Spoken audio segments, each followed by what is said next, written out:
그 다음에 이런 건 필요 없고요. 자, 건축물이 나오면 머릿속에 건축물이 뭐냐? 그럼에도 불구하고 건축물에 해당하지 않은 건 뭐냐? 건축물의 용도가 몇 가지가 있냐? 이렇게 되는 거예요. 건축법이니까 건축물에 대해서는 객관식 문제에 기본적으로 낼 수밖에 없다. 건축물이 뭐냐 하는 거 연습 많이 하라고 그랬잖아요.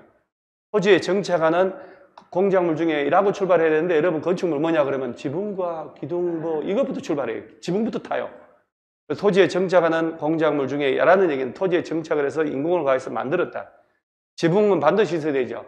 지붕과 기둥 또는 벽이 뭐 이런 거 가지고 이제 시험 내면 쉽죠. 이제 지붕과 기둥 또는 벽이 있는 것 이에 딸린 시설물도 해놓고 그 다음에 지하 고가 공작물을 설치한 사무소, 공연장, 점포, 차고, 창고 등을 말한다 해놓고 자 예를 들어서 점포, 차고, 창고 등은 건축물에 해당하지 않는다라고 장난친 적도 있어요.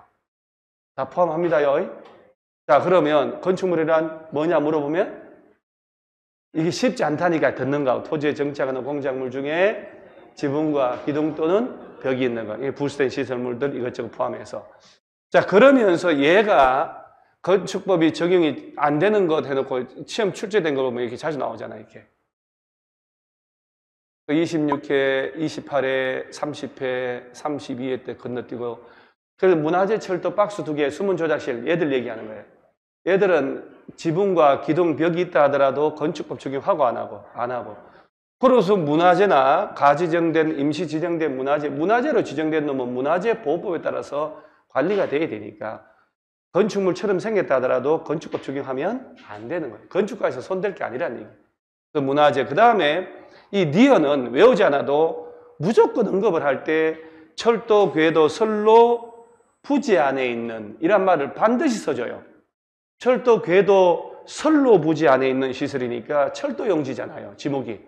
그 안에 있는 운전 보안시설, 그다음 보행자시설, 플랫폼, 급유, 급수, 급탄 설비 이런 말 나오면 저거는 철도법에 따라 철도 관리할 부서에서 설치하고 관리돼야지 일반 건축가에서 건축법 들이댈 게 아니란 얘기예요. 그래서 문화재 철도. 근데 여러분 철도 역사 이런 말 하면 안 돼요. 철도, 궤도, 선로 부지 안에 있는 이런 각종 시설들. 그 다음에 고속도로 통행료 징수시설은 고속도로 한가운데 설치되어 있잖아요. 따라서 도로법에 따라서 설치되어야 되지 24시간 사람이 앉아있다 하더라도 컨테이너 이용한 간이창고는 정착성 없으니까 근데 컨테이너 이용한 주택 시험에 나왔단 말이에요. 주택을 이용하면 건축법 적용을 받습니다. 그 다음에 하천구역의 수문 조작실 이게 4대강 사업하면서 자 이런 것들은 건축법 적용을 한다고 안 한다고 안 한다고 건축법 적용받지 않는다. 적용받지 않는 것이 아닌 것은 이렇게 내요. 너무 쉬운 문제라 설문을 다음은 건축법 적용받지 않는 것이 아닌 것을 찾으시오. 라고 시험을 내가지고 이게 멍하게 앉아있는 사람들은 이렇게 하는 거예요. 농지법에서 농지증 적용받지 않는 것이 아닌 것은 일부러 그렇게 내는 거예요. 출제한 사람들. 왜? 너무 쉬우니까. 이걸 내놓고 건축법 적용받는 거 찾아라 가면 확 뛰잖아요. 적용받지 않는 것이 아닌 것은 총으로 쏴주기든지 해야 되는데 그러죠? 그래도 어차피 시험은 그렇게 내니까 자, 그 다음에 이제 우리가 용도가 나오는데 건축물의 용도가 봐요.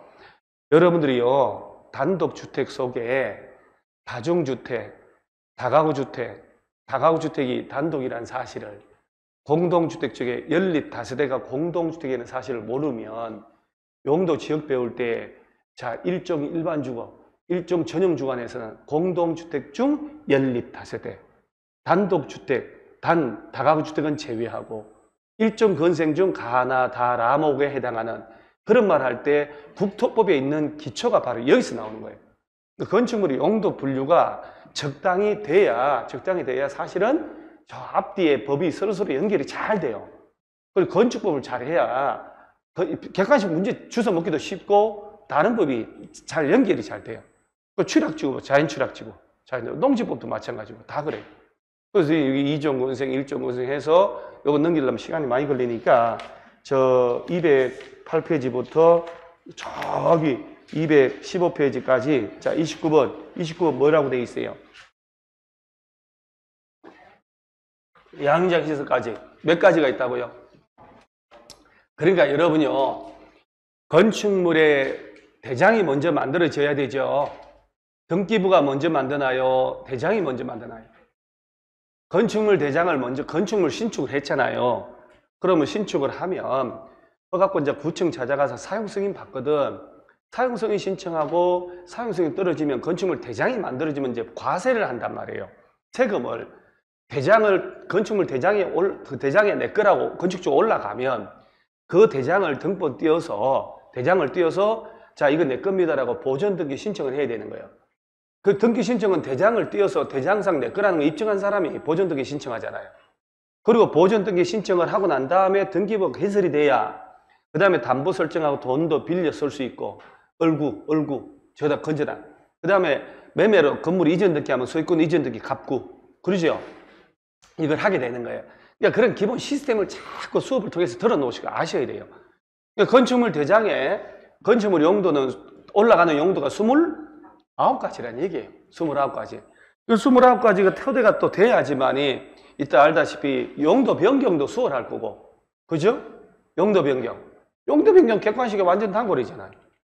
케이스로 나오고. 그러면 자 단독주택은 종류가 몇 가지? 단다다공. 그러죠? 건축법의 건축물 용도하고 주택법상 용도는 또 다르잖아요. 주택법은 일반에게 공급이 돼야 되거든.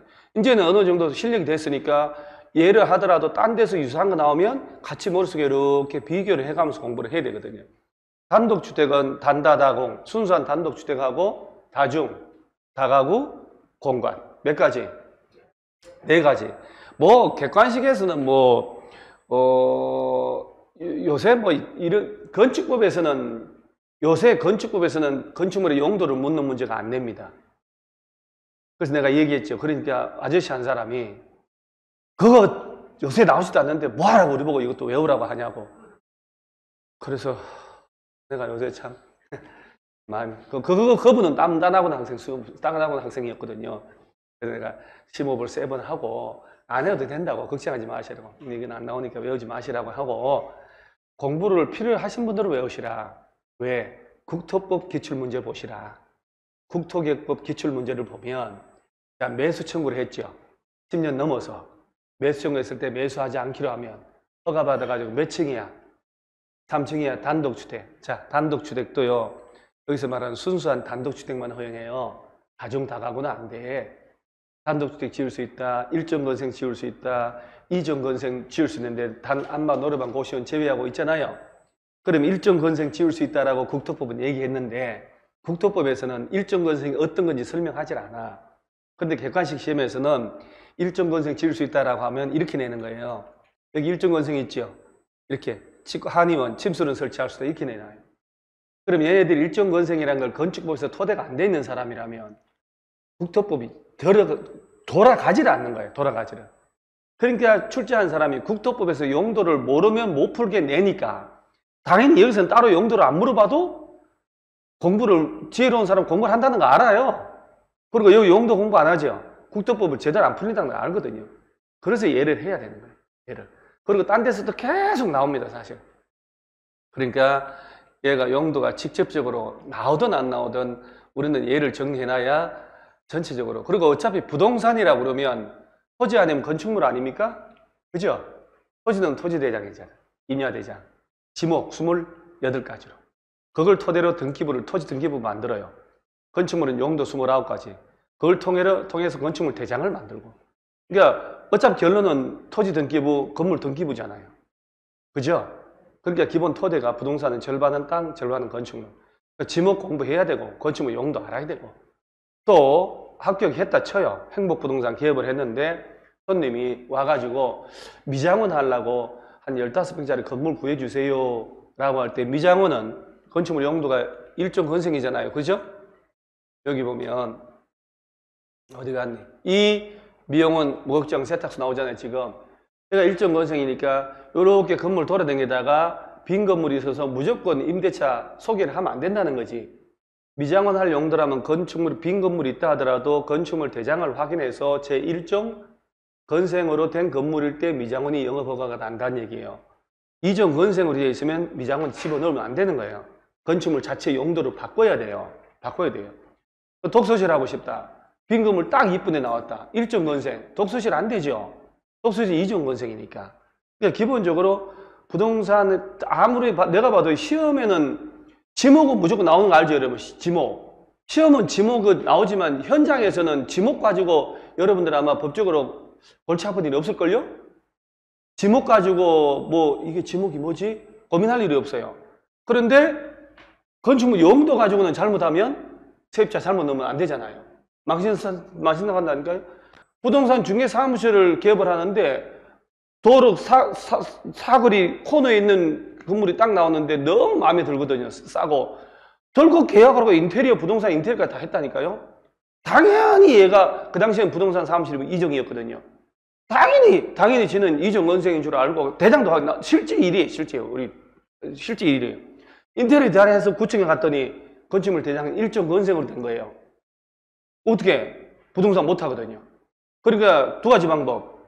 두드려 깨고 다시 나오든지 1종 건생을 2종 건생으로 용도 변경을 건물 자체를 하든지 해야 되는데 운이 좋았지 다행히.